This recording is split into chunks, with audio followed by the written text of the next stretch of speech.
When it's time to replace your wiper blades, a Mopar authorized dealer can provide you with the right set for your vehicle, and you can install them yourself in just a few minutes. To remove a windshield wiper blade, first raise it off the glass by lifting the wiper arm to the full up position. Tilt the lower end of the blade away from the arm. Use one finger to push the release tab toward the wiper arm and keep it steady, while using the other hand to push the blade away from the J-hook and toward the windshield. Position the replacement wiper blade under the J-hook and insert the bracket into the hook. Slide the wiper up until it clicks. Now, just lower the wiper blade onto the glass and repeat the process for the other side.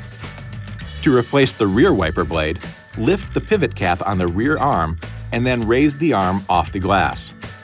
Tilt the lower end of the blade away from the arm to unsnap it from the pivot pin in the blade holder.